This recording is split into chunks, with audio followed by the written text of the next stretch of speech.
government will have to prioritize tackling financing obstacles hindering the growth of micro, small, and medium enterprises, MSMEs, in the Southeast region and Nigeria as a whole.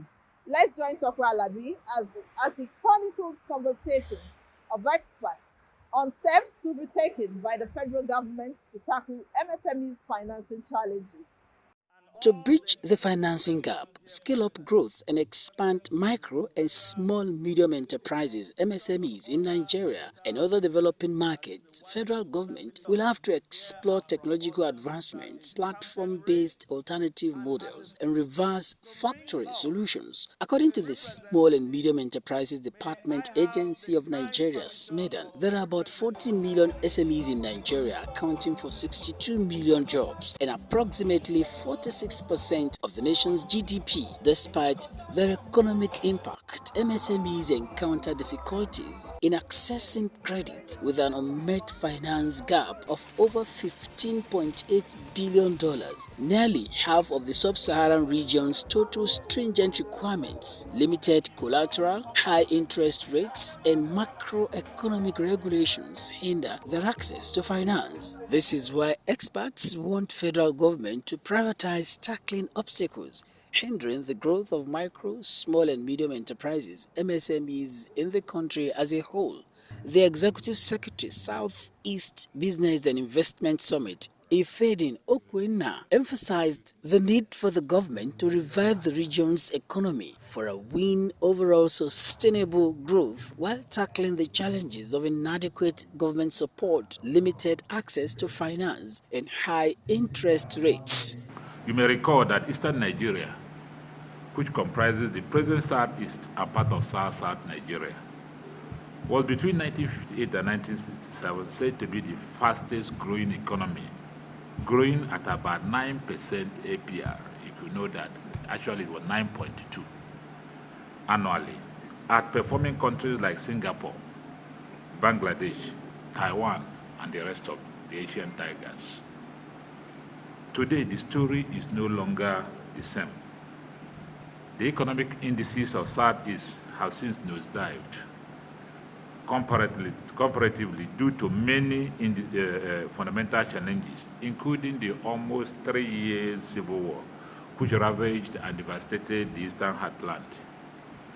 The increased migration of human and capital resources that make the Easterners itinerant, moving from one place to another, abandoning their homeland, and out of South, and which is an after effect of the Civil War, and the operation of 5 subnational, as a matter of fact, 9 subnational groups. He explained that a private sector initiative to boost economic development of the region through partnerships among stakeholders from diverse sectors is slated to hold at the end of the year, bringing together over 1,000 businessmen, investors, and changemakers from across the globe. The current situation should not be allowed to continue when the region is endowed with enterprising, deeply knowledgeable and creative people available to be utilized for the good of the region. Southeast Business and Investment Summit Group, SEBIS, is therefore coming out with an ingenious, credible solution to driving and promoting businesses, investments, and development east of the Niger. Southeast Business and Investment Summit is a journey in self-rediscovery. We're trying to rediscover ourselves and reinvent ourselves. We mentioned the issue of support MSMEs. We have an investment portfolio plan for MSMEs. We have what we call the Enterprise Development Agency. The Enterprise Development Agency, that's why we are partnering with UNIDO, partnering with Infrastructure Bank, because we believe appropriately that for us to move forward, we must make sure the businesses in the Southeast are structured. Today, part of the problem we're having is that businesses there are not structured, and that's why they find it even difficult to go to the stock exchange. People like to do businesses from their pocket, direct, out-of-pocket funding for their businesses, and they don't look elsewhere for funds to be put in there. And once they die, most of our businesses don't cross generation. Once they die, the businesses die. We want to stop this. And that's why we're setting a very strong business enterprise development agency to drive this.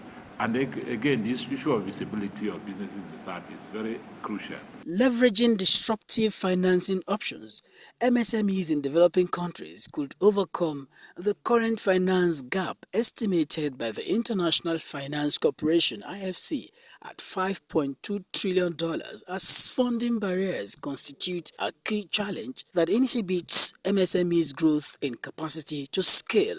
For Business 24, Tokpe Alabi,